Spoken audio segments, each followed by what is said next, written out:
Hello नमस्कार साथियों, GCP science classes में आपका हार्दिक अभिनंदन है। जिस तरीके से हमारी क्लासें निरंतर चल रही हैं, उम्मीद है कि आप उसी तरीके से लगातार मेहनत कर रहे होंगे और ज़्यादा से ज़्यादा मेहनत करते रहिए। और जैसा कि हम फिजिक्स में अब हम आ चुके हैं चैप्टर नंबर 4 पर, जिसका नाम है विद्युत धारा का चुंबकीय प्रभाव। चिंता न करिए, बहुत ही जल्द सिलेबस को कवर कर लिया जाएगा और सोच रहे हैं क्यों ना न्यूमेरिकल्स की एक क्लास बड़ी सी बना ली जाए, जिससे आप लोगों के न्यूमेरिकल्स की भी समस्याएं कंप्लीट कर ली जाए। तो आप लोग इसके बारे में हमें ज़रूर राय दीजिएगा कमेंट बॉक्स में, ठीक है। और केमिस्ट्री के लगातार चैप्टर चल रहा है, विद्युत रसायन चल रहा है और बहुत ही बढ़िया ढंग से आप लोगों को कराया जा रहा है। आप लोग बस लगातार मेहनत करते रहिए, उतना ही पढ़ा रहे हैं जितना उम्मीद है कि बोर्ड एग्जाम में पूछा जा सकता है और पूछे जाने वाले प्रश्नों को, ठीक है। तो आप लोग बस लगातार क्या करना है, मेहनत जारी रखना है। और चलते हैं अपने इस चैप्टर की ओर। तो हमने फिर से बोल दिया आप लोगों को कि हमारा चैप्टर के अंदर जितना महत्वपूर्ण होगा हम उसी टॉपिक को तैयार करेंगे, ठीक है। अब यहाँ पर सबसे पहले आपका सबसे ज्यादा बोर्ड एग्जाम में पूछा जाता है, वह पूछा जाता है वायु सेवर्ट का नियम। यह हमारा इंपोर्टेंट प्रश्न है। कैसा प्रश्न है? महत्वपूर्ण प्रश्न। अब वायु सेवर्ट का नियम, या इसी को बोलते हैं धारावाही चालक के कारण उत्पन्न चुंबकीय क्षेत्र। देखो, चुंबकीय क्षेत्र के बारे में सर्वप्रथम किसने अपने प्रयोगों में आर्मस्ट्रांग ने पता लगाया था, लेकिन वायु सेवर्ट ने उन्हीं के आधार पर क्या किया है, प्रैक्टिकल किया और उन्होंने बताया कि एक धारावाही चालक में हम चुंबकीय क्षेत्र को बता सकते हैं, पर पूरे में नहीं। धारावाही चालक तार तो अनंत तक हो सकता है। तो इन्होंने बताया कि हम इसके सूक्ष्म खंड में कितना चुंबकीय क्षेत्र है, इसके लिए हम फॉर्मूला देंगे। क्या बताया कि एक धारावाही चालक के सूक्ष्म खंड में कितना चुंबकीय क्षेत्र है, उसके लिए हम एक सूत्र उत्पन्न कर रहे हैं। तो भाई उन्होंने क्या किया था कि अगर हमें सूक्ष्म खंड में पता लग जाए, मैंने बोला था, आप लोगों को बताया भी था कि अगर हमें सूक्ष्म खंड में कार्य पता लग जाए तो उसका हम क्या कर देते हैं, समाकलन। और समाकलन करके हम बड़े भाग में पता कर लेते भाई कितना कार्य हुआ है। तो जब हमें अल्पांश भाग में चुंबकीय क्षेत्र मिल जाएगा, हम इसका क्या कर देंगे, समाकलन कर देंगे और समाकलन करके हम क्या कर लेंगे, बड़े भाग में चुंबकीय क्षेत्र को ज्ञात कर सकते हैं। तो यहाँ पर वायु सेवर्ट में केवल क्या किया गया है कि धारावाही चालक के सूक्ष्म खंड में ज्ञात किया जा सकता है भाई कितना चुंबकीय क्षेत्र है। तो इसके लिए हम क्या करेंगे, एक धारावाही चालक तार लेंगे।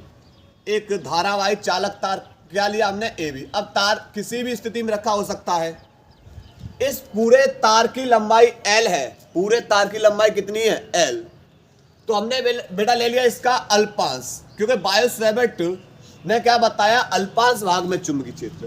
तो अल्पांश के लिए पूरी लंबाई L थी, अल्पांश के लिए आप D लगा दो, डेल्टा लगा दो, कोई फर्क नहीं पड़ेगा। D लगा दीजिए या डेल्टा, ये दोनों के दोनों अल्पांश को प्रदर्शित करेंगे। किसको करेंगे, अल्पांश को। इसके मध्य बिंदु O से अब कितने एंगल पर, तो आप बोलोगे थीटा कोण बनाते हुए आर दूरी पर कोई बिंदु P ले लिया और इस तार में हमने जैसे ही धारा प्रवाहित की तो इससे थीटा कोण बनाते हुए आर दूरी पर एक बिंदु P स्थित है और जहां पर कौन उत्पन्न हो रहा है, अल्पांश चुंबकीय क्षेत्र। यहाँ पर कौन उत्पन्न हो रहा है, तो आप बोलोगे यहाँ पर अल्पांश चुंबकीय क्षेत्र उत्पन्न होगा। भाई ये तार है, इस तार के अल्पांश भाग ले लोगे, ठीक है। और तार में जब धारा प्रवाहित करोगे तो इसके चारों ओर कौन उत्पन्न हो जाएगा, चुंबकीय क्षेत्र। मैंने बोला तार की स्थिति नहीं पता कैसी रखी हुई है, तो इसके थीटा कोण बनाते हुए, मान लिया थीटा कोण बनाते हुए आर दूरी पर कोई बिंदु P स्थित है और उस पर उत्पन्न जो चुंबकीय क्षेत्र है, यह चुंबकीय क्षेत्र निम्न बातों पर निर्भर करता है। क्या करता है, निम्न बातों पर निर्भर करेगा। पहला, भाई इस तार में एक चीज देखो, आपने अगर तार में कम धारा प्रवाहित करोगे तो आपको कम करंट लगेगा। अब कम करंट लगेगा मतलब कम चुंबकीय क्षेत्र उत्पन्न हुआ है तभी तो लगेगा। अब ज्यादा धारा प्रवाहित करोगे तो ज्यादा करंट लगेगा। मतलब धारा कम प्रवाहित करने से चुंबकीय क्षेत्र भी कम है, धारा ज्यादा प्रवाहित करने से चुंबकीय क्षेत्र भी ज्यादा है। अर्थात एक मात्रा बढ़ाने से दूसरी मात्रा बढ़ रही है, एक मात्रा घटाने से दूसरी मात्रा घट रही है, तो इनके बीच में एक संबंध होता है, वह होता है समानुपाती का। अर्थात यह चुंबकीय क्षेत्र समानुपाती हो जाएगा उसमें प्रवाहित धारा के। इसे इक्वेशन नंबर हमने क्या बना दिया, 1। क्या बना दिया, 1। अब दूसरा कि आप बोलोगे हमें इसमें लंबाई भी तो दिखाई दे रही है, तो भाई जितने बीच में चुंबकीय क्षेत्र कितने बीच में उत्पन्न होगा, आप बोलोगे हमने अल्पांश भाग लिया उतने बीच में, तो भाई जितना यहाँ पर, तो यहाँ पर जो चुंबकीय क्षेत्र है वह किसके, अल्पांश लंबाई के कैसा हो जाएगा, समानुपाती। दूसरा पॉइंट, अब चुंबकीय क्षेत्र आप तार को जितने एंगल पे मोड़ोगे उतने ही एंगल पे चुंबकीय क्षेत्र उत्पन्न हो जाएगा। तो यहाँ पर जो तीसरा है वह कोण। अब कोण कौन सा होगा, तो ज्या, यहाँ पर जो चुंबकीय क्षेत्र है वह साइन थीटा के कैसा होता है, साइन थीटा के भी कैसा हो जाएगा, समानुपाती। Equation number 3। अब क्या होगा, चौथा पॉइंट ये है, अगर दूरी अधिक है तो चुंबकीय क्षेत्र कम होगा। दूरी अधिक होने के कारण चुंबकीय क्षेत्र कैसा होगा, कम, और दूरी कम होने के कारण चुंबकीय क्षेत्र कैसा होगा, ज्यादा। मतलब कम ज्यादा मात्रा आ रही, इनके बीच में आ गया व्युत्क्रमानुपाती संबंध। तो यह चुंबकीय क्षेत्र व्युत्क्रमानुपाती होता है दूरी के वर्ग के। किसके, दूरी के वर्ग के। समीकरण नंबर कौन सा हो जाएगा, ये 4। कौन सा हो जाएगा, 4। अब क्या करना है, अब तो भाई करना है कि समीकरण 1, 2, 3, 4 की तुलना कर दो। समीकरण 1, 2, 3 व 4 की तुलना करने पर अब क्या तुलना करें भाई, इधर देखा इन सबकी तुलना करी तो तुलना करने पर हमें क्या मिला, डीबी तो मिलेगा भाई। इन सबकी तुलना करिए, क्या मिल रहा है, डीबी। इस चिन्ह के अंतर्गत देखो क्या मिलेगा कि भाई चिन्ह ही मिलेगा। उसके बाद I D L sine theta बट्टे में कौन है, आर स्क्वायर। और जब समानुपाती का चिन्ह हटेगा तो बराबर का चिन्ह आएगा और एक नेतांक आएगा। नेतांक कौन लेकर आए, के। उसके बाद I D L sine theta बट्टे आर स्क्वायर। लेकिन यहां पर क्या हुआ, के बराबर क्या पाएगा, तो आप बोलोगे μ0 अपॉन 4 जिसका मान होता है 10 की पावर माइनस के साथ। अब मैं आपसे पूछ रहा हूं भाई इसका मात्रक बताओ।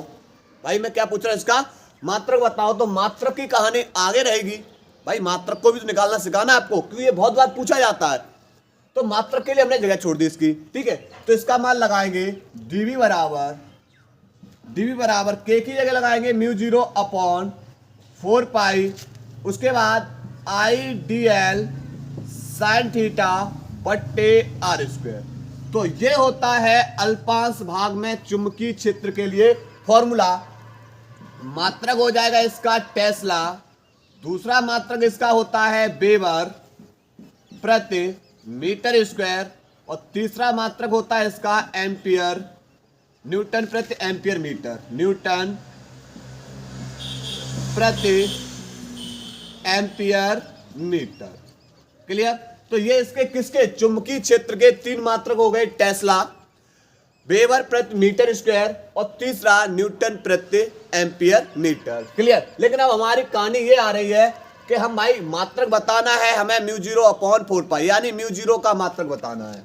तो हमें कहानी बतानी है μ0 का मात्रक। ये विकल्प में बहुत बार पूछा गया है कि भाई बताओ μ0 का मात्रक क्या होता है, कैसे निकालना है। फॉर्मूला तो हमारे सामने है ही भाई, इसी का तो मात्रक निकालना है भाई। किसका, μ0 का ही मात्रक। तो एक काम करो, dv ये स्क्वायर बट्टे में है, दूसरी ओर जाके गुणा में है, आपको निकालना है μ0। तो ये गुणा में है, दूसरी ओर जाके भाग में, I D L sine theta ये कहाँ आ जाएंगे, भाग में। तो आप बोलोगे केवल इधर μ0 अपॉन कौन बचेगा, 4 तो बचेगा। तो अब देखो चुंबकीय क्षेत्र के मात्रक तो ये रहे ना, लगा दो यहां पर। चलो चुंबकीय क्षेत्र का मात्रक लगा दिया न्यूटन बट्टे ampere into metre, ampere into में मीटर। ये किसका मात्रक लगाया, हम बोलेंगे, आपसे बोल दिया किसका मात्रक लगाया, तो आप बोलोगे केवल चुंबकीय क्षेत्र का मात्रक लगाया है। किसका मात्रक लगाया है, चुंबकीय क्षेत्र का। और इनटू में दूरी, और दूरी यहाँ पर देखो आर क्या है, दूरी, पर इसके ऊपर स्क्वायर है तो आप भी स्क्वायर चढ़ा दीजिए, बट्टे उसके बाद ये चुंबकीय क्षेत्र का मात्रक, ये दूरी का। अब बट्टे में आई और डीएल भी तो है, तो आई का मतलब क्या है, यहाँ पर आई धारा है, धारा का मतलब इसका मात्रक एम्पियर, और इनटू में डीएल भी दूरी है, और दूरी का मात्रक क्या हो जाएगा, मीटर। तो आप मीटर स्क्वायर से ये मीटर और ये मीटर कैंसिल कर देंगे, तो यहां बचेगा क्या, तो यहां बचेगा न्यूटन बटे एम्पियर गुणा एम्पियर, एम्पियर स्क्वायर। तो मात्रक क्या बन जाएगा, न्यूटन प्रति एम्पियर स्क्वायर, न्यूटन प्रति एम्पियर स्क्वायर। क्लियर। तो यहां पर लिखना है, थोड़ा सा लिखेंगे, माना एक धारावाही चालक ए भी है, धारावाही चालक ए भी है, जिसमें आई धारा प्रवाहित हो रही है। भाई आई धारा प्रवाहित हो रही है, इसके इस तार का या इस धारावाही चालक का अल्पांश, धारावाही चालक का अल्पांश कौन है, तो आप बोलोगे डीएल है, जिसके मध्य बिंदु ओ से आर दूरी पर, जिसके मध्य बिंदु ओ से आर दूरी पर थीटा कोण बनाते हुए, थीटा कोण जिसके मध्य बिंदु ओ से आर दूरी पर थीटा कोण पर कोई बिंदु P स्थित है, कोई बिंदु कौन स्थित है, P स्थित है, जिस पर उत्पन्न चुंबकीय क्षेत्र, जिस पर कौन उत्पन्न हो रहा है, चुंबकीय क्षेत्र निम्न बातों पर निर्भर करता है, निम्न बातों पर निर्भर करता है। अब भाई किन किन पे निर्भर करेगा, तो ये रही कहानी। क्लियर। लेकिन यहां से एक प्रश्न और आ रहा है, कि प्रश्न ये आ रहा है कि भाई म्यू नॉट की विमा बताओ। अब कहानी ये आ गई कि भाई म्यू नॉट की क्या पूछ रहा हमें, विमा। तो म्यू नॉट की विमा यहां पर ही देख ले रहे हैं, म्यू नॉट की विमा। भाई मात्रक हो गया, अब विमा। तो भाई मुझे पता है ना कि म्यू नॉट का मात्रक क्या होता है, न्यूटन प्रति एम्पियर, न्यूटन प्रति एम्पियर स्क्वायर होता है। तो न्यूटन, तो विमा के लिए बेटा न्यूटन यानी बल है, बल का मात्रक तो न्यूटन है, और बल की विमा है mL/t-2 बटे एम्पियर को लिखते हैं ए से, और यहां पर कितना हो जाएगा, तो ए स्क्वायर है तो 2 बार, दोनों ए को ऊपर भेज देंगे तो ये हो जाएगा mL/t-2, और प्लस की एक घात है इनके ऊपर, एक और एक 2 ऊपर जाएंगी, किसकी हो जाएंगी, -2। तो ये बेटा इसकी क्या हो जाएगी, विमा की कहानी। तो आपसे चाहे मात्रक पूछ ले, चाहे विमा पूछ ले, आप बहुत आसानी से इसको बता सकते हैं। नोट करिए, इसको नोट करेंगे। इसके बाद बेटा ये संबंध बहुत पूछा जाता है, कौन सा, चुंबकशीलता और विद्युतशीलता में संबंध। बहुत बार पूछा गया ये प्रश्न है, कैसे बताएंगे, देखो सबसे पहले समझेंगे चुंबकशीलता। और चुंबकशीलता के लिए हम बेटा अभी यहाँ पर μ0/4 पाई, इसका मान होता है 10⁻⁻⁻ के साथ, और अभी मात्रक को निकाल के आए, क्या है, न्यूटन प्रति एम्पियर स्क्वायर। ये किसकी कहानी हो गई, ये हो गई μ0/4 पाई की कहानी, समीकरण नंबर 1। दूसरा, विद्युतशीलता कहाँ मिलेगी, तो आप बोलोगे कूलाम के नियम में। और कूलाम के नियम में हमने पढ़ाया है क्या, कि 1/4 पाई एप्सिलॉन नॉट, इसका मान होता है 9 × 10⁹ अब बोलोगे मात्रक क्या हो जाएगा, तो मात्रक हो जाएगा न्यूटन मीटर स्क्वायर प्रति कूलाम। कैसे निकालेंगे? तो आप बहुत आसानी से भाई कूलाम के नियम को याद होना चाहिए। F बराबर 1/4 pi epsilon not Q1 Q2 बट्टे आर स्क्वायर। तो ये आर स्क्वायर किस में? बट्टे में है, दूसरी ओर जाके गुणा में, और ये बेटा आवेश दोनों के दोनों गुणा में, दूसरी ओर जाके भाग में। न्यूटन मीटर स्क्वायर और प्रति कूलाम इंटू में कूलाम, कूलाम स्क्वायर। इसे बना देंगे समीकरण नंबर 2। अब क्या करना है? चाहे समीकरण 1 का 2 में भाग कर दो, चाहे 2 का 1 में भाग कर दे रहे। तो हमने कर दिया समीकरण 2 भागियत 1, चाहे 1 भागियत 2 कर लो, चाहे 2 भागियत 1, कोई फर्क नहीं पड़ेगा। तो 2 बेटा कौन सा है? तो आप बोलोगे 1/4 पाई एप्सिलॉन नॉट है। इसमें भाग किसका कर रहे हैं? तो आप बोलोगे समीकरण नंबर 1 का, बराबर मान लगाएंगे 9 गुणा 10 की पावर 9 बट्टे इसका मान है 10 की पावर -7। अब कहानी क्या हुई? कहानी ये हुई कि -7 को आप ऊपर भेज दीजिए, और इसमें बाहर का बाहर गुणा और अंदर का अंदर। तो होगा क्या? 4 पाई तो ऊपर पहुंच जाएगा बट्टे 4 पाई एप्सिलॉन नॉट, और ये इसमें गुणा हो जाएगा म्यू नॉट का, बराबर 9 गुणा 10 की पावर 9, और यहाँ पर 7 ये माइनस के ऊपर जाके प्लस के हो जाएंगे। 4 पाई से 4 पाई कैंसिल हो जाएगा। तो फिर क्या होगा? होगा ये कि बचेगा यहाँ पर 1 बट्टे एप्सिलॉन नॉट इंटू में म्यू नॉट, बराबर 9 को हम लिख सकते हैं कैसे? 3 गुणा 3। बात सही है। और 9 और 7 कितना होता है? आप बोलोगे 16। तो 16 को हम लिख सकते हैं 10 की पावर 8 इंटू में 10 की पावर 8। अब आप बोलोगे ऐसा क्यों लिखा? क्यों? क्योंकि हमें पता है क्या कि 3 गुणा 10 की पावर 8 मीटर प्रति सेकंड ये कौन होता है?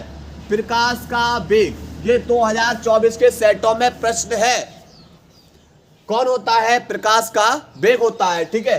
तो अब कहानी क्या होगी? तो आप बोलोगे कि यहाँ पर कहानी कुछ इस तरीके से हुई कि 3 गुणा 10 की पावर 8 बन गया 1c, पर दूसरा 3 गुणा 10 की पावर 8, तो ये भी तो दूसरा c बन जाएगा, और c गुणा c क्या हो जाएगा? तो आप बोलोगे क्या कि हो जाएगा c स्क्वायर, और स्क्वायर हटाओगे इस पे आ जाएगा अंडर रूट, स्क्वायर हटाओगे इस पे आ जाएगा अंडर रूट, और बराबर किसके? c।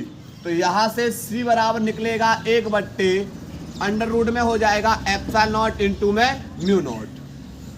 क्लियर? अब कहानी थोड़ी सी हमने और आपसे पूछ ली कि बताओ इस c का मात्रक क्या होगा? फिर इस c का मात्रक क्या होगा? तो आप बिल्कुल बता सकते हैं कि यहां पर कैसे? तो देखो 1 अपॉन अंडर रूट में लगाओ भैया इसका मात्रक, एप्सिलॉन नॉट को मात्रक कहाँ है? तो इस एप्सिलॉन नॉट का मात्रक लगाना है। किसका लगाना है? न कि 1 बट्टे 1/4 पाई एप्सिलॉन नॉट का।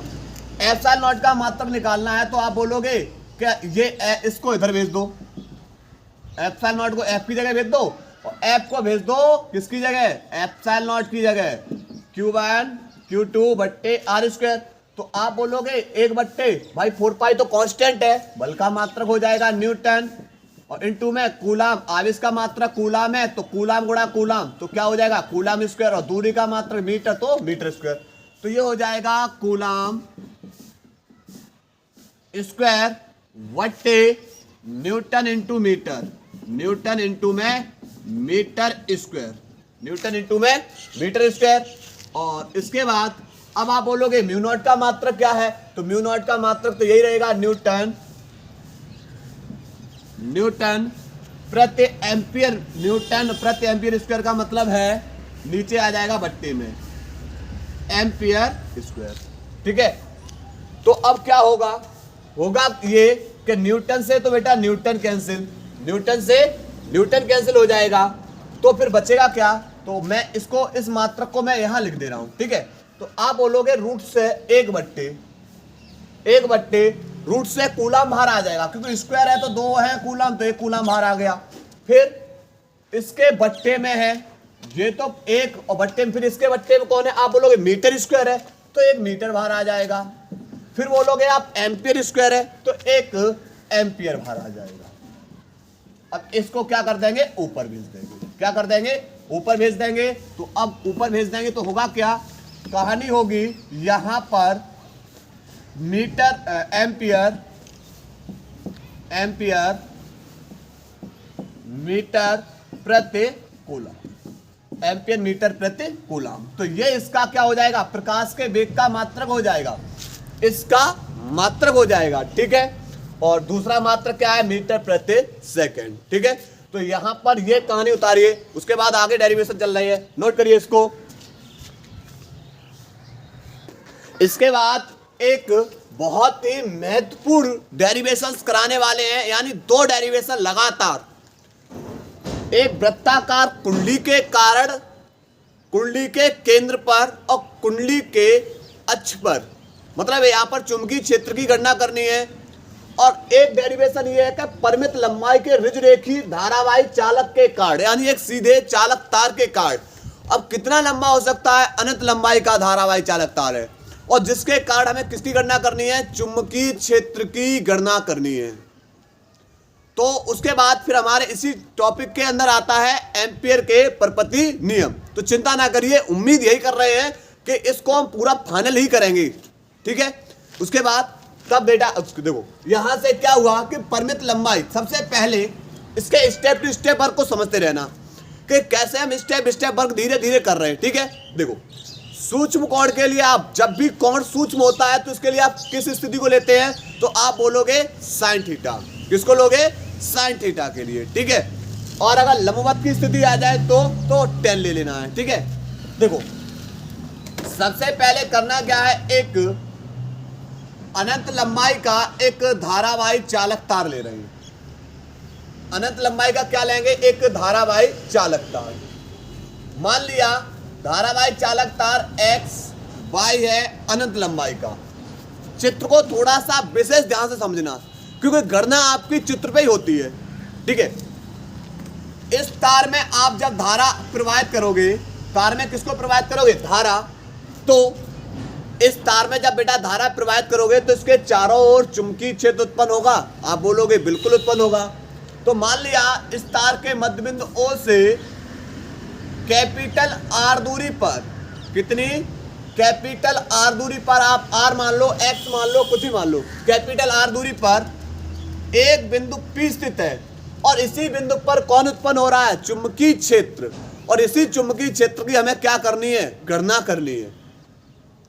लेकिन थोड़ा सा बैक पहुंचाएंगे, हमने फर्स्ट हेडिंग पढ़ाया था बायो सेवर्ट का नियम। भाई ये तो अनंत लंबाई का चालक तार है और इसमें कितना चुंबकीय क्षेत्र उत्पन्न हो रहा है, तो इसके लिए आप क्या करो, पहले पता करो इसके अल्पांश भाग में कितना चुंबकीय क्षेत्र उत्पन्न हो रहा है। जब तक ये नहीं पता कर पाओगे भाई इसके अल्पांश भाग में कितना चुंबकीय क्षेत्र उत्पन्न हो रहा है, तो हम इस पूरे तार में कैसे बताएंगे। तो अनंत लंबाई का तार है, पूरे तार की लंबाई मैंने मान लिया L है, तो इस पे हम क्या करेंगे, एक अल्पांश लेंगे। अब कौन लेंगे, एक अल्पांश ले लिया AB। कौन लिया, एक अल्पांश AB लिया। पूरे तार की लंबाई L है, तो इस अल्पांश भाग की लंबाई हमने बेटा क्या ले लिया, DL। और इस अल्पांश के कारण हम पहले पता करें कि बिंदु P पर कितना चुंबकीय क्षेत्र है। देखो तो इसके लिए आप क्या करोगे कि आप A को बिंदु P से मिलाओ और B को इससे मिलाओ।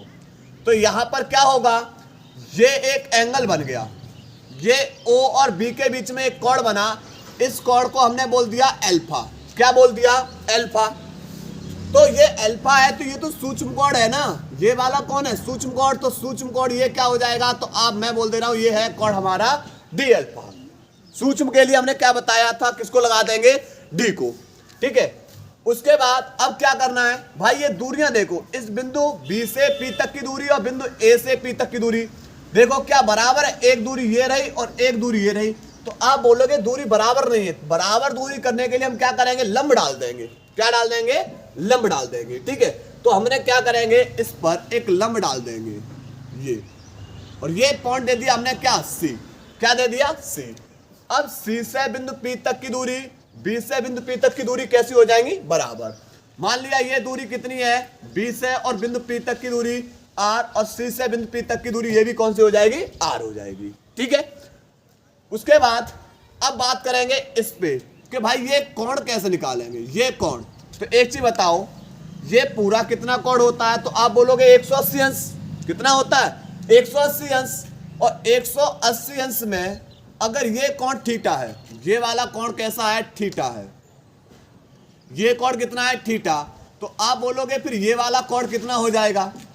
भाई मैंने बोला ये पूरा का पूरा 180 था और 180 अंश में थीटा ये रहा, कुछ भी हो सकता है थीटा, तो आप बोलोगे 180 अंश में से अगर इस थीटा कोण को बाहर कर दो, 180 अंश में से थीटा कोण को क्या कर दो, बाहर कर दो, तो यही वाला तो एंगल निकलेगा, यानी 180 माइनस के थीटा।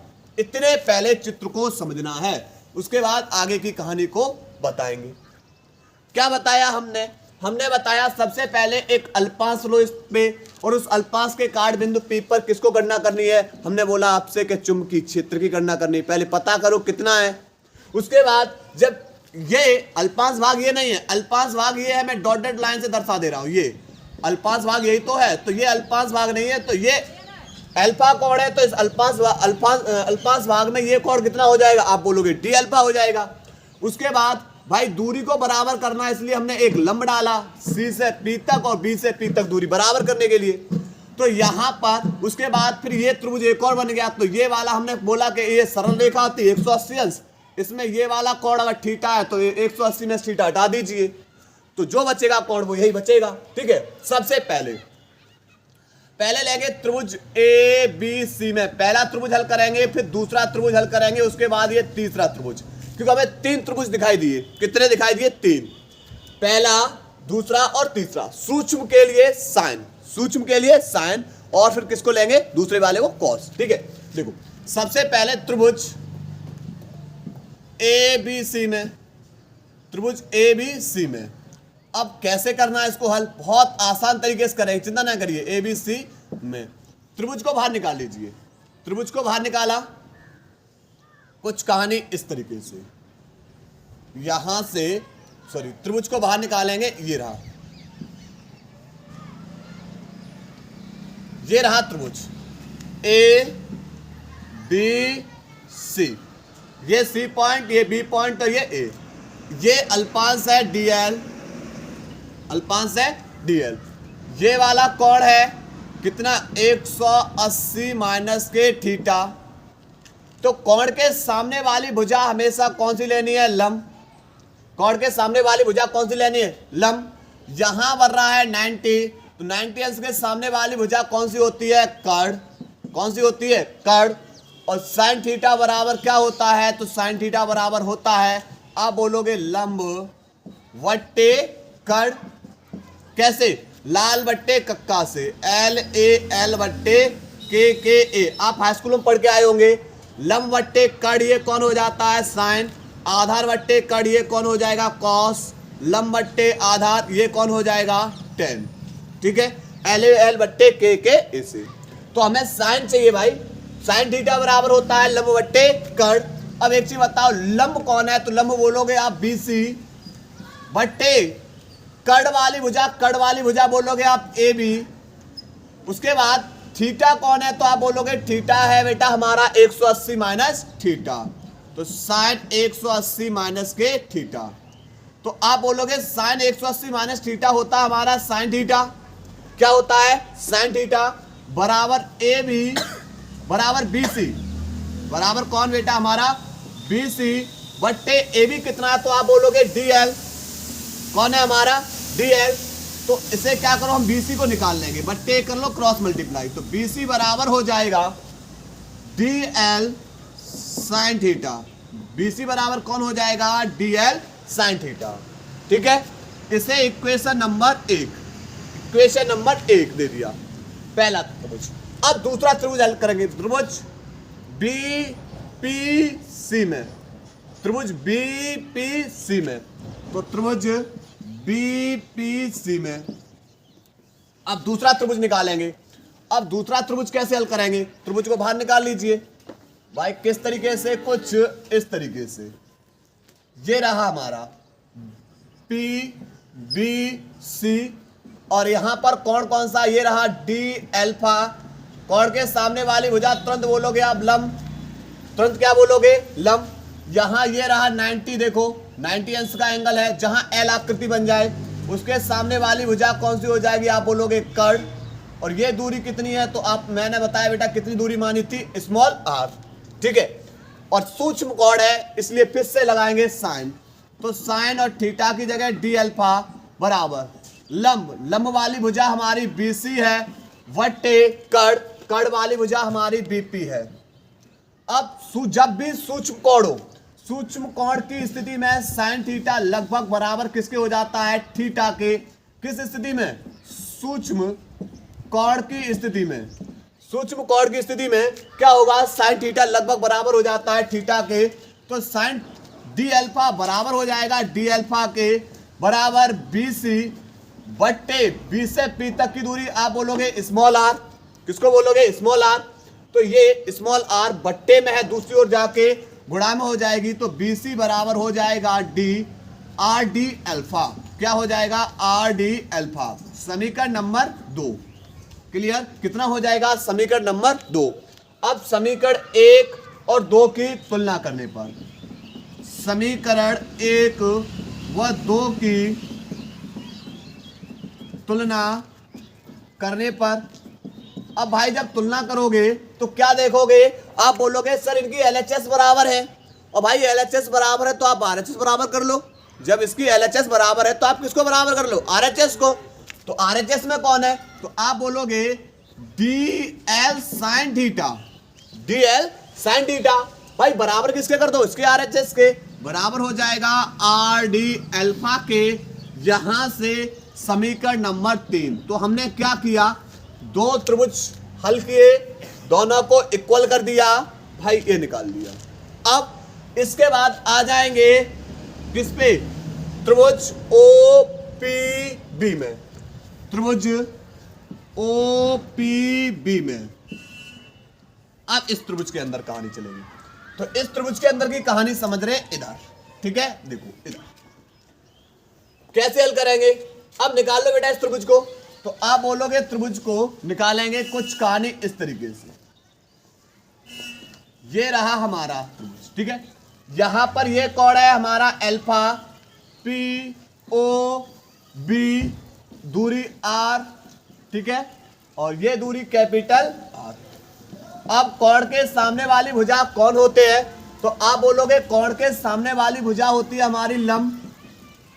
अब इसमें जब बताओ बेटा कर्ण कौन सा होगा, तो आप तुरंत पहचान कर लोगे, ये तो 90 है। ये कौन है, 90 अंश के सामने वाली भुजा कौन हो गई, कर्ण। क्लियर। तो हमें किसको निकालना है, कॉस थीटा को, और थीटा की जगह हमारा कौन कौन हो जाएगा, अल्फा, क्योंकि ये सूक्ष्म कोण से बाहर है। और जब सूक्ष्म कोण से बाहर है तो हम इसमें अब साइन नहीं लेंगे, तो हम किसको यूज कर देंगे, कॉस, ठीक है। अब देखो यहां से कॉस अल्फा बराबर, अब भाई कॉस बराबर क्या होता है, आधार, और बट्टे कौन होता है, कर्ण। तो आधार बट्टे कर्ण, तो आधार हमारा कौन हो जाएगा, आधार हमारा, देखो जब कर्ण ये रहा लंब ये रहा है तो आधार ये हो जाएगा। तो आधार आप बोलोगे आर, आधार OP है, OP बेटा दूरी कितनी है, आर, बट्टे कर्ण कौन है, कर्ण आप बोलोगे BP, या BP की दूरी बेटा क्या है, स्मॉल आर, सही है। तो यहां पर क्या करना है, स्मॉल इस कैपिटल आर को आप ये गुणा में दूसरी ओर जाके किस में हो जाएगी, भाग में, किस में हो जाएगी, भाग में हो जाएगी, बराबर 1/r, ठीक है। इससे समीकरण नंबर क्या बना लिया, 3, इसे बना दो समीकरण नंबर 4, ठीक है। तो हमने ये कोणों को अभी त्रिभुज को हल किया है। इसके बाद अब वायो-सैवर्ट के नियम से, वायो-सैवर्ट के नियम से, वायो-सैवर्ट का नियम क्या है, तो आप बोलोगे dv बराबर μ0 अपॉन 4 पाई IDL साइन थीटा बट्टे R स्क्वायर, μ0 अपॉन 4 पाई IDL साइन थीटा बट्टे R स्क्वायर। तो यहां पर करना क्या है, अब देखो मान लगाएंगे, dv बराबर μ0 अपॉन 4 पाई, समीकरण 1 से देखना बेटा, समीकरण 3 से, समीकरण में लिख दे रहा हूं, समीकरण 3 से देखेंगे कि भाई DL साइन थीटा, और DL साइन थीटा बराबर किसके, आप बोलोगे तुरंत कि भाई RD अल्फा के, किसके बराबर है, I तो है ही, उसके बाद RD अल्फा के बराबर है भाई, उसके बाद कौन है, बट्टे में R स्क्वायर, तो R से स्क्वायर कैंसिल। तो पहले बेटा इसको उतारिए, हम इधर का रफ कर रहे हैं तब आपको समझा रहे। क्लियर? नोट करिए, इसको नोट करेंगे। देखो बेटा, अब कर रहे हैं यहां से, तो यहां से dv बराबर बचेगा कौन? आप बोलोगे म्यू 0 अपॉन 4 पाई, उसके बाद कौन है i डी अल्फा, और बट्टे में नीचे कौन रह गया r। तो एक चीज बताओ बेटा, 1/r और 1/r, आप बोलोगे cos अल्फा बट्टे r, कैपिटल वाली। तो dv बराबर म्यू 0 अपॉन 4 पाई, यहां पर हो जाएगा i डी अल्फा और 1/r अर्थात cos अल्फा, और बट्टे में कौन होगा? Capital R। क्लियर? तो अल्पांश भाग में उत्पन्न चुंबकीय क्षेत्र, अल्पांश भाग में उत्पन्न चुंबकीय क्षेत्र का फॉर्मूला बेटा कितना? इतना। लेकिन हमें क्या करना है? एक निश्चित लंबाई पे बेटा क्या करना है? चुंबकीय क्षेत्र को बताना है। मैंने यहां पर निश्चित मान लिया, मैंने मान लिया ये पॉइंट ले लिया S और ये पॉइंट ले लिया T। किसको ले लिया? T। और ये बेटा हमारा आगे है X इधर, ठीक है। अब मुझे बताना है S से T तक उत्पन्न चुंबकीय क्षेत्र। अब मुझे S से T तक चुंबकीय क्षेत्र बताना है, तो क्या करना होगा? पहले मुझे इससे मिलाना होगा और इसको इससे। क्लियर? अब एक काम करो यहां से, अब देखो, अब आप बोलोगे, क्या बोलेंगे कि भाई एक एंगल ये बन गया, किसके बीच में? देखो ये वाला एक त्रिभुज, ये और ये वाला कोण मैंने मान लिया φ1। कौन सा कोण है? φ1। और एक कोण ये बन गया, देखो यहां से ये कोण एक इसके बीच में, और इसको मैंने कोण को मान लिया डी अल्फा, यहां पर अब इसके अंदर ही लिख दे रहा हूं। और ये कोण बन गया बेटा हमारा पूरा, जब इसे φ1 माना और इसे क्या मान लेंगे? φ2। तो मुझे बताना है चुंबकीय क्षेत्र φ1 से φ2 तक। कहां से? φ1 से φ2 तक। इसके मूल बिंदु से नीचे की दूरियां ऋणात्मक होती हैं, ऊपर की दूरियां धनात्मक होती हैं। कैसी होती हैं? धनात्मक होती हैं। अब मैं बेटा इसको क्या कर दे रहा हूं? रफ कर दे रहा हूं, ठीक है। अब देखो यहां से मुझे बताना है चुंबकीय क्षेत्र S से T तक, यानी φ1 से φ2 तक। तो आप क्या करोगे? जो अल्पांश भाग निकाला है ना, उसका क्या कर दीजिए? समाकलन। अल्पांश भाग का क्या कर दीजिए? मुझे चुंबकीय क्षेत्र बताना है φ1 से φ2 तक, पर नीचे की दूरियां ऋणात्मक होती है, इसलिए φ1 हमारा ऋणात्मक होगा, ठीक है। और अल्पांश भाग का क्या कर देंगे? समाकलन, ठीक है। लगाएंगे वैल्यू, माइनस के φ1 से φ2 तक चुंबकीय क्षेत्र बताना है। वैल्यू है इसकी mu 0 upon 4 pi i D alpha cos alpha i D alpha और cos अल्फा, और बट्टे कौन हो जाएगा? r। जो कांस्टेंट है, जो नियत है, उसे बेटा बाहर निकाल लो। तो आप बोलोगे म्यू 0 अपॉन 4 पाई बाहर आ जाएगा, और कौन बाहर आ जाएगा? i बाहर आ जाएगा, और बट्टे में कौन बाहर आ जाएगा? आप बोलोगे r। तो समाकलन केवल होगा माइनस के φ1 से φ2 तक का, किसका? cos अल्फा का। किसके सापेक्ष? डी अल्फा के सापेक्ष। और cos अल्फा का डी अल्फा के सापेक्ष क्या हो जाता है? बदल जाता है ये साइन में, ठीक है। तो यहां से b बराबर म्यू 0 अपॉन 4 पाई, उसके बाद i अपॉन कैपिटल R, एक लिमिट आ जाएगी। कहां से कहां तक लिमिट आ जाएगी? आप बोलोगे माइनस के φ1 से और φ2 तक एक लिमिट आ गई, और cos अल्फा बदल गया डी अल्फा के सापेक्ष, किसके अंदर? sin अल्फा के अंदर। किसके अंदर बदल गया? sin अल्फा के। अब ऐसी स्थिति में क्या करना है? ऊपर वाली लिमिट, अल्फा की जगह ऊपर वाली लिमिट, माइनस अल्फा की जगह नीचे वाली लिमिट, यानी upper limit minus lower limit, ठीक है। तो यहां से b बराबर mu 0 upon 4 pi i upon r। तो लगाएंगे sin अल्फा की जगह φ2 माइनस के, फिर इसके बाद साइन, अब ये माइनस का चिन्ह आगे ले रहे हैं, और अल्फा की जगह किसको लगा देंगे? φ1 को। क्लियर? अब माइनस माइनस क्या हो जाएगा? आप बोलोगे प्लस हो जाएगा। माइनस माइनस क्या हो जाएगा? प्लस हो जाएगा। तो यहां पर हो जाएगा साइन φ2 प्लस साइन φ1, ठीक है। आप लिख सकते हो साइन φ1 प्लस φ2, कुछ भी लिख देना, ठीक है। तो ये हो गया बेटा, हमने कहां से कहां तक S से टी तक चुंबकीय क्षेत्र की गणना कर ली, यानी φ1 से φ2। लेकिन हमें बताना है x से y तक। कहां तक बताना है? x से y तक बताना है, यहां तक, इस तरीके से। तो एक चीज बताओ, ये अनंत तक है और ये एक चीज बताइए, ये दूरियां बढ़ती चली जाएंगी तो एक स्थिति आएगी कि ये वाली जो दूरी होगी वह लगभग समांतर हो जाएगी इस वाली दूरी के। ये वाली जो दूरी होगी वह समांतर लगभग हो जाएगी इस वाली दूरी की, बढ़ती चली जाएगी इस तरीके से, अनंत तक जा रही है, बढ़ती जा रही अनंत तक। तो ये वाली स्थिति फिर एंड में कैसी आ जाएगी? कुछ इस तरीके से आ जाएगी। ये दूरी लगभग समांतर हो जाएगी इसकी। अब एक चीज बताओ, यहां से ये एंगल कितना है? 90। ये भी कितना हो जाएगा? 90। क्लियर? ये चुंबकीय क्षेत्र, तो यहां पर ये एंगल 90, तो ये भी एंगल कितना हो जाएगा? 90। हमें बताना है चुंबकीय क्षेत्र। हमें कहां से बताना है? y से, कहां से? y से x तक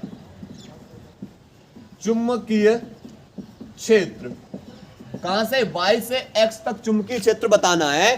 तो कैसे निकाले? तो आप बोलोगे कि यहां पर जो φ1 है कोण, वो किसके लगभग बराबर हो जाएगा? 90 के। और φ2 भी कितना हो जाएगा? आप बोलोगे 90 के, क्योंकि ये दूरियां बिल्कुल बेटा इसके पैरेलल हो जाएंगी, तो 90 के बराबर हो जाएगा। तो यहां पर μ0/4π I/r, उसके बाद साइन φ2 की जगह 90 प्लस साइन φ1 की जगह कितना हो जाएगा? 90। अब यहां पर दो जगह बेटा जब 90 है तो साइन 90 का वैल्यू कितना होता है? आप बोलोगे 1 होता है। साइन 90 का वैल्यू कितना होता है? 1। तो 1 + 1, तो यहां से 1 और 1 2, तो b बराबर हो जाएगा μ0/4π I/r, पर 1 और 1 कितना है? 2, तो 2I/r। और इसका मात्रक होता है टेस्ला या वेबर प्रति मीटर स्क्वायर। क्लियर? तो ये एक धारावाही चालक के कारण उत्पन्न चुंबकीय क्षेत्र था। ठीक है, नोट करिए, इसको नोट करेंगे। इसके बाद बेटा अगली हेडिंग वेरी इंपॉर्टेंट, ये 2023 और 2024 के सेटों में बहुत पूछी गई है प्रश्न। ये क्या है? प्रश्न है वृत्ताकार धारावाही कुंडली के कारण उत्पन्न चुंबकीय क्षेत्र बताना है कुंडली के अक्ष पर और कुंडली के केंद्र पर। किस तरीके से हम चुंबकीय क्षेत्र की गणना करते हैं? देखो, सबसे पहले एक धारावाही कुंडली लेंगे। मान लिया एक L लंबाई का तार लिया और तार को लपेटकर मैंने मान लिया कुछ इस तरीके से कुंडली को बना लिया गया है। L लंबाई का तार लिया और तार को लपेट कर क्या कर दिया गया? हमने कुछ इस तरीके से क्या बनाई? कुंडली बनाई। और इस कुंडली में धारा हम कैसी प्रवाहित करेंगे? वामावर्त धारा प्रवाहित करेंगे। और कुंडली चुंबकीय क्षेत्र में कैसी रखी हुई है? लंबवत, इस तरीके से, इस स्थिति में रखी हुई है, ऐसे, न कि ऐसे रखी हुई है। ठीक है, इस तरीके से रखी हुई है। और कुंडली का जो केंद्र है, इससे केंद्र से मान लिया को जो भी आप दूरी मानना चाहो, x, y, r, इसके केंद्र से r दूरी पर हमें किसकी गणना करनी है? चुंबकीय क्षेत्र की। तो सबसे पहले इसको कुंडली को बनाते हैं। कुछ इस तरीके से हमने क्या बनाई? कुंडली। लेकिन यहाँ पर हमने बेटा इस तरीके से ये कुंडली इस तरीके से की है। इसमें प्रवाहित हो रही है धारा। कैसी प्रवाहित हो रही? वामावर्त। इसका सेंटर O है और केंद्र से परत तक की दूरी बेटा क्या बन जाती है? आप बोलोगे उसकी त्रिज्या। क्या बन जाएगी? त्रिज्या। इस कुंडली के केंद्र से मान लिया x अक्ष, मान लिया कितनी दूरी पर? x दूरी पर। कुंडली के केंद्र से x दूरी पर एक बिंदु P स्थित है। कौन बिंदु स्थित है? बिंदु P स्थित है, और जिस पर हमें क्या करनी है? चुंबकीय क्षेत्र की गणना करनी है। पूरा तार की लंबाई L है और L हमारी क्या बन जाएगी? परिधि। L क्या हमारी? परिधि। और परिधि बराबर क्या होगा? 2πr, पर इसकी त्रिज्या कैपिटल R है, तो भाई कैपिटल R ले लो, तो परिधि क्या हो जाएगी? 2πr।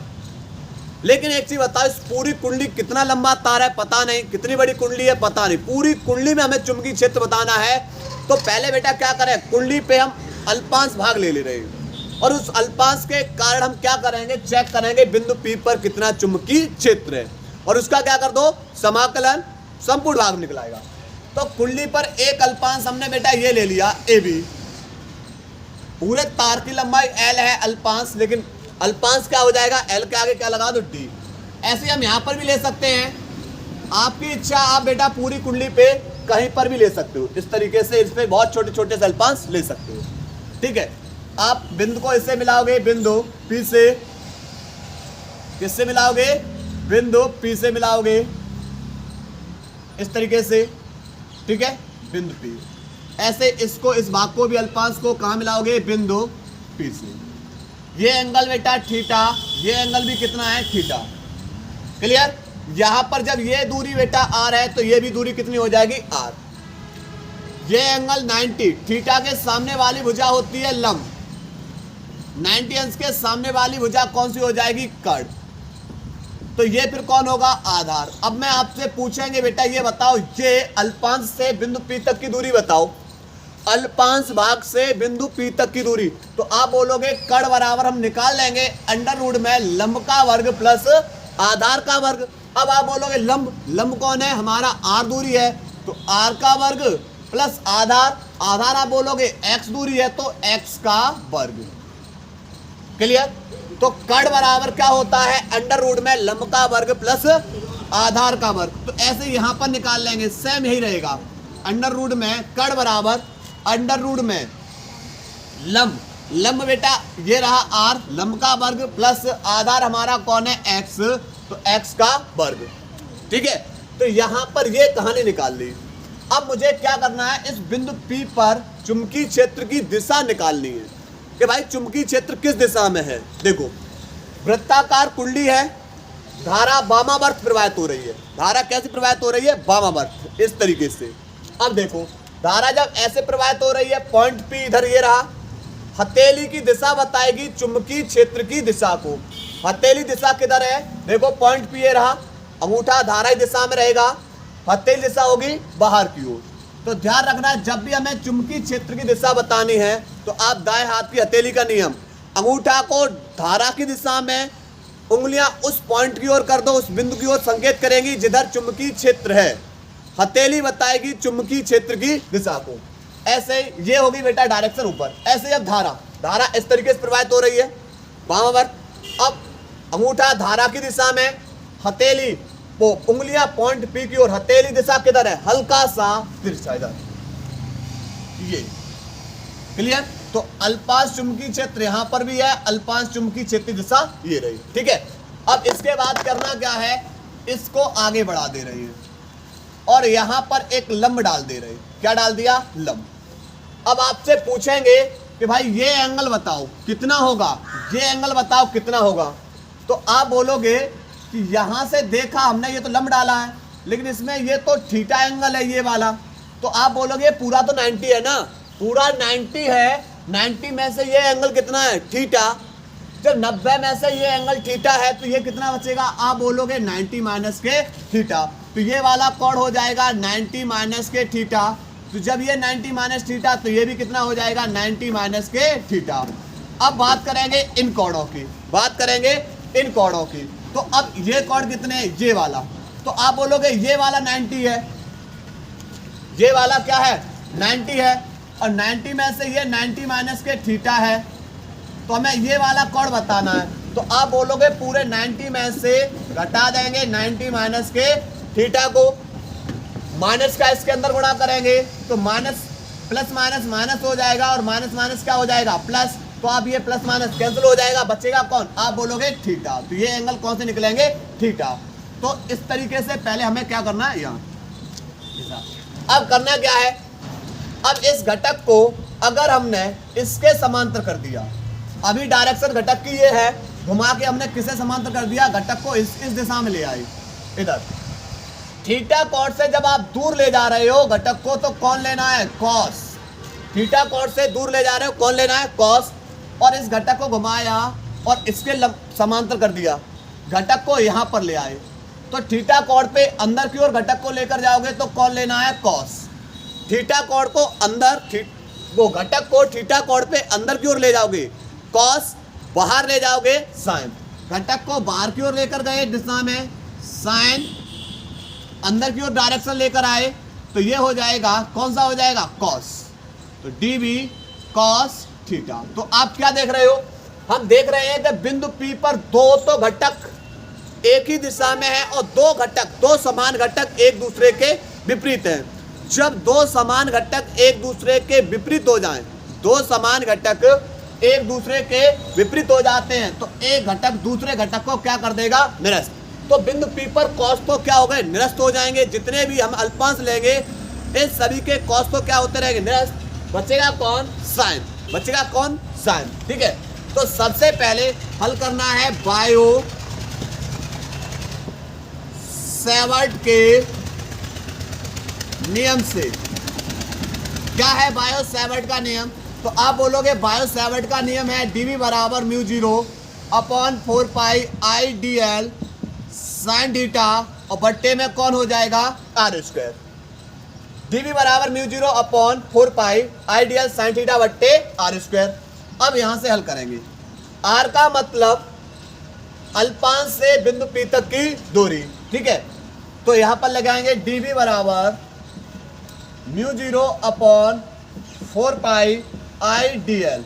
अब कोण कितना होगा, तो एक मिनट बेटा, कोण आपसे पूछा गया है, कोण कितना होगा। देखो धारा ये रही ना, धारा ये रही और यहां पर ये वाली दूरी ये रही। अब देखो जब बताओ धारा इस धारा वाली दिशा में और ये दूरी में एंगल कितना है, तो आप बोलोगे कितना बनेगा, ये 90। कितना, ये 90 अंश का एंगल इसके और इसके बीच में।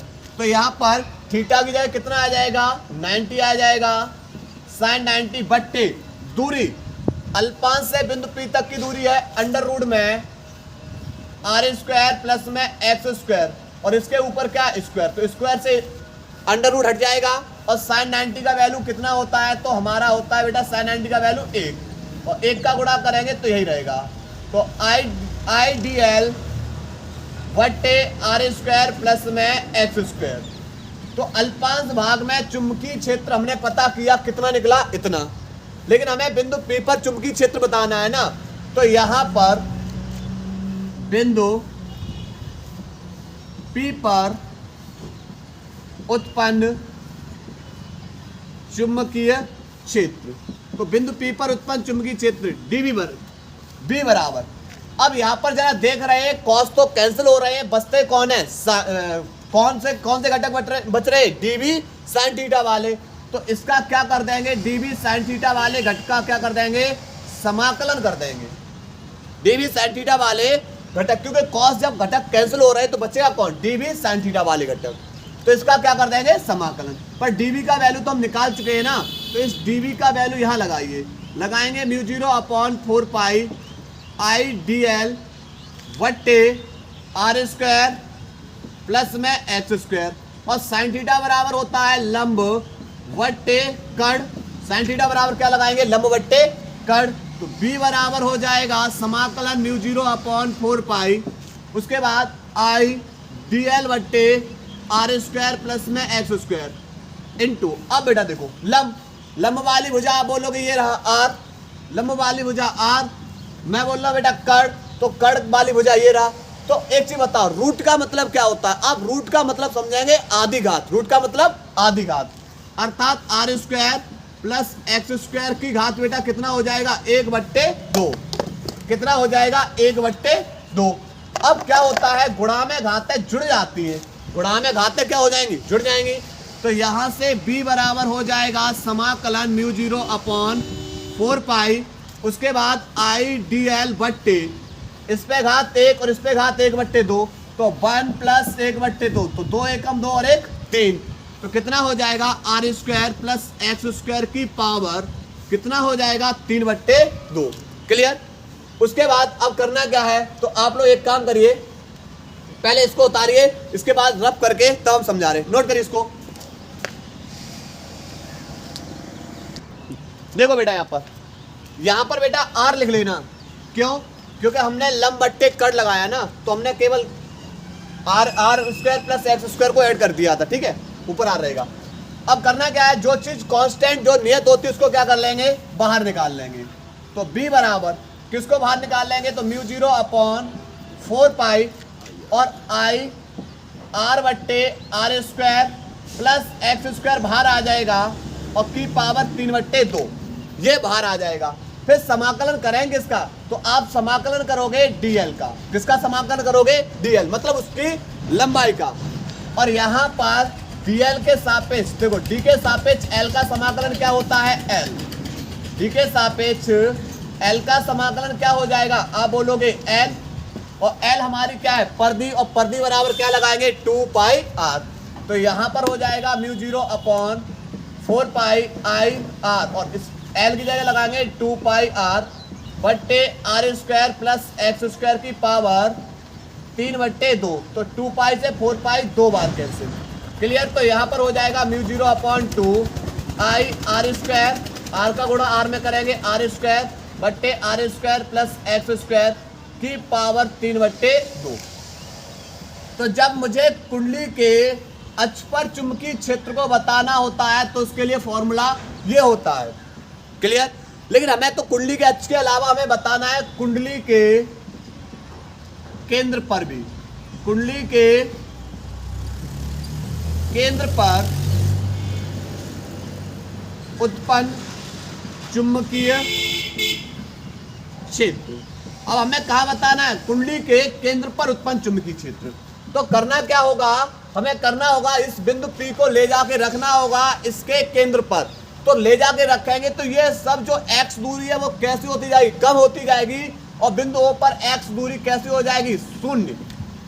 जब x दूरी शून्य हो जाएगी तो B बराबर बचेगा mu 0 upon 2 I R square की बट्टे आर स्क्वायर की पावर कितना बचेगा, 3/2, स्क्वायर से स्क्वायर कैंसिल।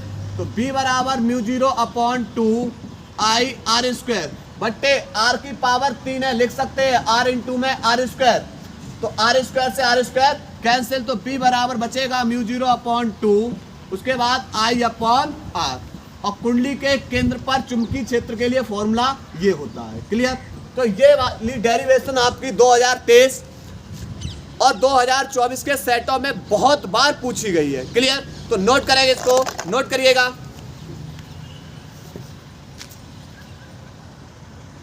इसके बाद बेटा पढ़ने वाले हैं एम्पियर का परपति नियम और इसके अनुप्रयोग। ध्यान रखना ये बहुत ही महत्वपूर्ण टॉपिक है आपका। क्या है एम्पियर का परपति नियम, देखो सबसे पहले आप एक चालक तार लेंगे और चालक तार में जब आप धारा प्रवाहित करेंगे तो धारा प्रवाहित करने पर उसके चारों ओर कौन उत्पन्न हो जाएगा, चुंबकीय क्षेत्र। कौन उत्पन्न हो जाएगा, चुंबकीय क्षेत्र। ये चालक तार है और इस चालक तार में जब आपने धारा प्रवाहित की तो इसके चारों ओर कौन उत्पन्न हो गया, चुंबकीय क्षेत्र। और ये इसका क्या होता है, पथ। यही इसका क्या हो जाएगा, पथ हो जाएगा। और पथ के ही अनुदिश कौन उत्पन्न हो रहा है, चुंबकीय क्षेत्र। तो पथ के अनुदिश ये इसका पथ हो जाएगा। और पथ के अनुदिश मान लिया r दूरी पर कौन उत्पन्न हो रहा है, एक बिंदु P है और यहाँ पर उत्पन्न हो रहा है चुंबकीय क्षेत्र। अब चुंबकीय क्षेत्र किसके अनुदिश है, पथ के अनुदिश। भाई तार में धारा प्रवाहित करोगे इसके चारों ओर कौन उत्पन्न होगा, चुंबकीय क्षेत्र। और यही इसका क्या है, पथ। तो ध्यान रखना एम्पियर का जो नियम है वह बंद पथ या परपथ पर लागू होता है। किस पे लागू होगा, बंद पथ या परपथ पर। तो क्या है परिभाषा, परिभाषा है किसी बंद पथ या परपथ के अनुदिश बंद पथ होना चाहिए या परपथ होना चाहिए। इसके अनुदिश जो चुंबकीय क्षेत्र होगा, इस चुंबकीय क्षेत्र के रेखीय समाकलन का मान पथ के अनुदिश, जो पथ है इस पथ के अनुदिश, पथ के अनुदिश चुंबकीय क्षेत्र के रेखीय समाकलन का मान इस पथ द्वारा घिरे हुए पृष्ठ से होकर गुजरने वाली धारा के मान का क्या होता है, म्यू नॉट गुना होता है। तो ये क्या है, एम्पियर का परपतीय नियम। लिखेंगे इस नियम के अनुसार, इस नियम के अनुसार किसी बंद पथ या परपथ के अनुदिश, परपथ के अनुदिश चुंबकीय क्षेत्र के रेखीय समाकलन, रेखीय समाकलन का मान रेखीय समाकलन का मान उस पथ द्वारा घिरे हुए पृष्ठ से होकर गुजरने वाली धारा के मान का म्यू नॉट गुना होता है, म्यू नॉट गुना होता है। क्लियर? अब मुझे इसकी क्या करनी है? उपपत्ति करनी है। किसकी करनी है? इसकी उपपत्ति, यानी प्रूफ करना है। किस तरीके से इसको हम सिद्ध कर सकते हैं? देखो, मान लिया कि माना एक धारावाही चालक ए बी है। धारावाही चालक बेटा हमने क्या मान लिया? ये ए बी है,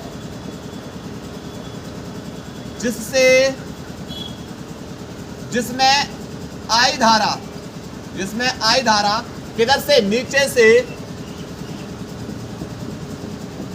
ऊपर की ओर, नीचे से ऊपर की ओर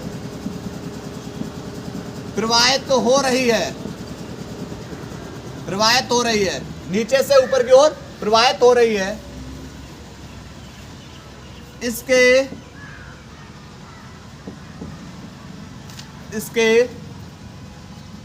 बिंदु ओ से आर दूरी पर एक बिंदु P स्थित है, जिस पर सीधे धारावाही चालक के कारण, सीधे धारावाही चालक के कारण उत्पन्न चुंबकीय क्षेत्र। तो बेटा एक सीधे धारावाही चालक तार के कारण उत्पन्न चुंबकीय क्षेत्र के लिए फॉर्मूला अभी पढ़ के आए। क्या होता है म्यू 0 अपॉन 4 पाई 2i अपॉन कौन होगा? 2i अपॉन, यहाँ दूरी स्मॉल आर है तो यहाँ पर क्या लिख देंगे? Small are. कैपिटल आर मानोगे तो कैपिटल आर। तो एक सीधे धारावाहिक चालक तार के कारण उत्पन्न चुंबकीय क्षेत्र का फॉर्मूला क्या होता है? ये रहा। क्लियर? अब हमें करना क्या? हम इसकी LHS को लेंगे और क्या कर देंगे? RHS को सिद्ध कर देंगे। देखो, इसकी LHS में है रेखीय समाकलन B इंटू में DL। अब देखो, दो सदिश वेक्टरों का डॉट गुणनफल क्या होता है? तो आप बोलोगे B इंटू में DL cos थीटा। अब एंगल कितना होगा? धारा ऊपर रही, चुंबकीय क्षेत्र ये रहा, सॉरी यहाँ पर लंबाई और किसके? चुंबकीय क्षेत्र के बीच में एंगल कितना बन रहा है? लंबाई और चुंबकीय क्षेत्र के बीच में। तो देखो, उसका पथ, ये रहा उसका पथ, और इसी के अनुदिश कौन है? चुंबकीय क्षेत्र। अनुदिश है चुंबकीय क्षेत्र, तो एंगल कितना होगा? तो आप बोलोगे 0। और cos 0 का मान कितना होता है? तो cos 0 का मान 1 होता है। तो क्या बचेगा? B इंटू में DL। अब यहाँ से जो कांस्टेंट है उसे बाहर निकाल लेंगे। समाकलन होगा केवल रेखीय समाकलन DL का। B का वैल्यू लगाएंगे तो B का वैल्यू है म्यू 0 अपॉन 4 पाई 2i अपॉन R। और D के सापेक्ष L का समाकलन कौन होगा? L। D के सापेक्ष L का समाकलन कौन होगा? L। और L ये हमारा क्या है? परिधि। L क्या है? परिधि। और परिधि बराबर क्या होगा? 2 पाई R। तो लगाएंगे म्यू 0 अपॉन 4 पाई, उसके बाद 2i अपॉन R, और इंटू में L की जगह लगाएंगे 2 पाई R। तो यहाँ से 2 दूनी 4 से 4, और यहाँ से पाई से पाई भी कैंसिल और R से R भी कैंसिल। तो बचेगा कौन? तो यहाँ बचेगा रेखीय समाकलन B इंटू में DL बराबर कौन बचा? तो आप बोलोगे म्यू 0 बचा, और कौन बचा? I बचा। और इसी को हमने क्या किया है? सिद्ध। इसी को क्या किया हमने? सिद्ध करना था। क्लियर? नोट करिए इसको, उसके बाद आए करा रहे। नोट करिए।